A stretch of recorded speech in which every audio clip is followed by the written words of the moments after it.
it's me, Renee. I'm back. And today it's a Monday in Valentine's week, it's Valentine tomorrow. So I decided today to show you, and say it's Monday, so as you can see from the title, this is Magical Romances Monday. Romances with magic in them, so like fantasy romance somehow or some way that I very much enjoy. So yeah, this kind of randomly recommendation video really.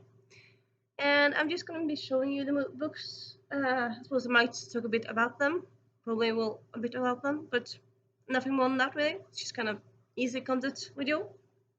So yeah, first we have a the very secret society of regular witches. I feel like pretty much everyone has heard of this, but yeah, in case you haven't, it came out last year. It's set in a world with witches. The main character lives in England.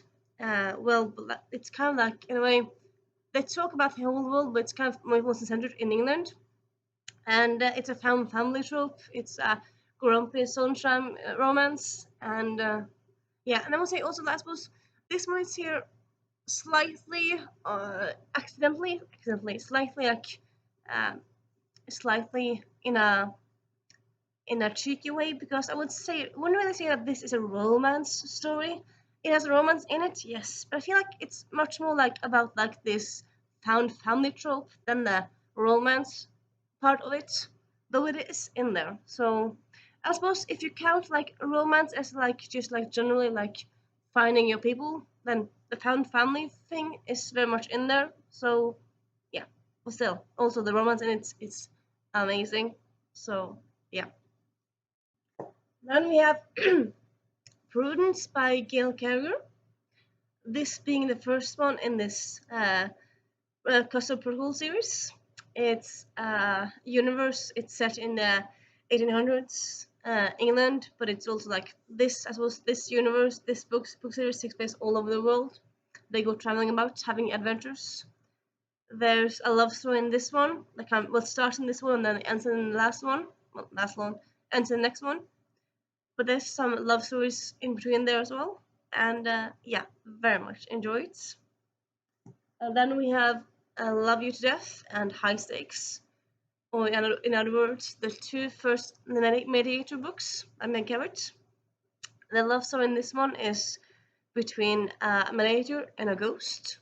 Though I suppose this love story in this series, I would say it's very slow paced. So it's like the first kiss doesn't happen until like the third or fourth book, but you know it's gonna happen. And yeah, spoiler alert, it happens. And also yeah, just amazing books in general. And then we have Starry Nights by DC Whitney. This being a standalone, and in this universe, art comes to life, and there's a romance, I'm gonna say, between a human and someone not human. I'm not gonna say anything more than that because it's kind of a spoiler, I would say. But I suppose by saying not human, it could be a lot of things. So yeah, it's set in Paris, and just an amazing book. I think more people definitely should read. So yeah, I suppose in a way this is kind of generally a recommendation video if you want like some ideas to read this week, or just kind of general romance books. Check it out. And then we have Old Magic by Marion Curley. This is her standalone. Her audiobooks are series, and this is her own one. Yeah, pretty sure it's a one standalone. It has time travel. It has prophecies, curses. Yeah, all the things that I love in books. Probably the reason that I am so obsessed with time travel at this moment is because of this book. It just does it so well. I've sometimes been into arguments with people online saying like time travel is so stupid and weird and it's always confusing.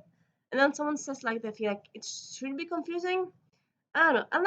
I liked time travel, but I don't really like when it's confusing. Like for example, when you time travel and then you time travel within your own timeline, I'm like, no, no, no, no, no. You time travel to the past. You don't time travel into your own world. I don't really like when you see yourself in the past. I suppose, yeah, it happens sometimes and it's fine sometimes, but most of the time, I don't really like that. And it doesn't happen in this one. And yeah, this one is just amazing, amazing.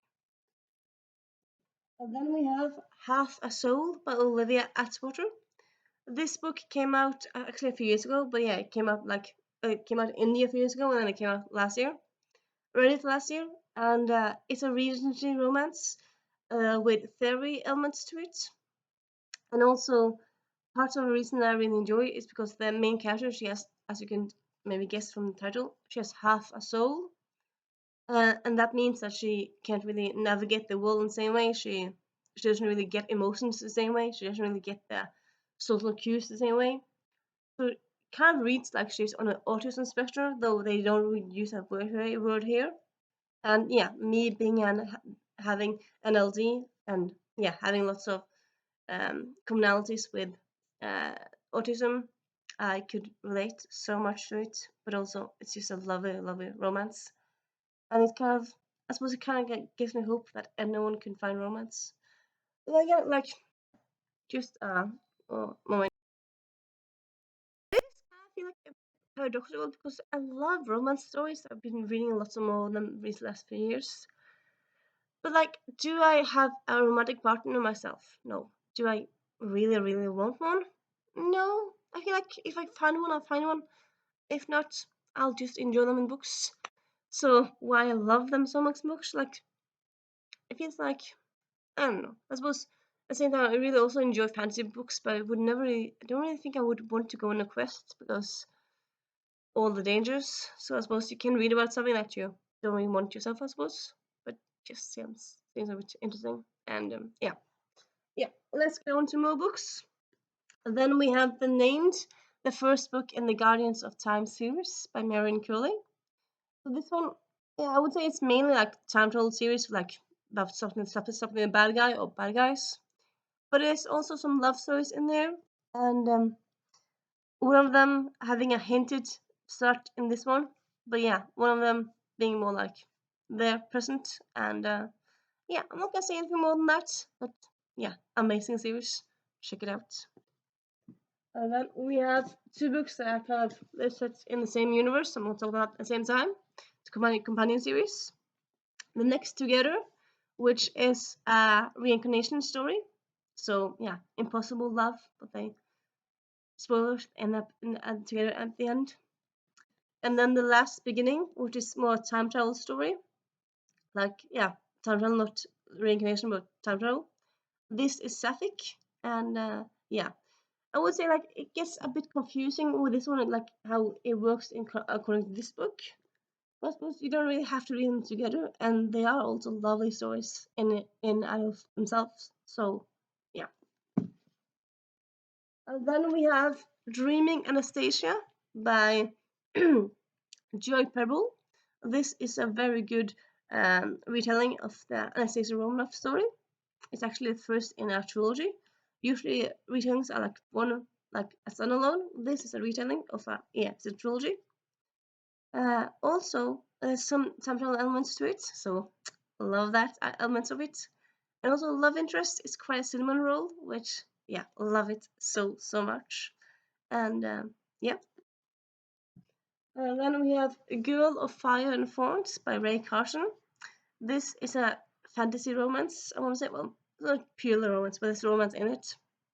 Uh, it's set in a desert environment, which is quite fun. I mean, even though it's changing now, like often when you think of high fantasy, you think like Middle Ages Europe, like England. So I just always love when it's set someplace else, like a different setting.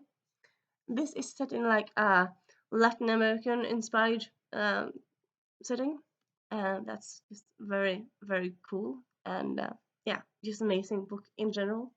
Great love story, and yeah. And then we have Fire by Kristen Cashore. Also amazing love story in this one. Uh, Actually, I think so far my favorite Kristen Cashore book. I actually also have the new cover of it, but yeah, I just kind of want to show off this one here. And yeah, and then we have The Bone Spindle by uh, Leslie Wedder. This one actually has two love stories in it because there's two like the two main characters. There's two main characters, not one main character. They both have a love story, and yeah, they're both quite interesting and good. One of them is sapphic, I suppose one of them isn't like straightforward, but this is the first in the series. I want to say first in trilogy. I don't know if it's gonna be 3 books at least, but yeah. Um. Anyway, great romance so far in this one. So yeah, if you like romance and retellings and Beauty and the Beast remixes, check out this book. You're gonna love it. And yeah, that's all the books that I kind of want to talk about today in this video. If you have any books that you love the romance in, that you feel kind of the romance is magical, well, if there's like some magical aspect to it, I suppose, yeah. If there's a contemporary read, but it's just so amazing, it kind of fills you with magical joy. You can talk about those as well. And yeah, I'll see you soon. Bye.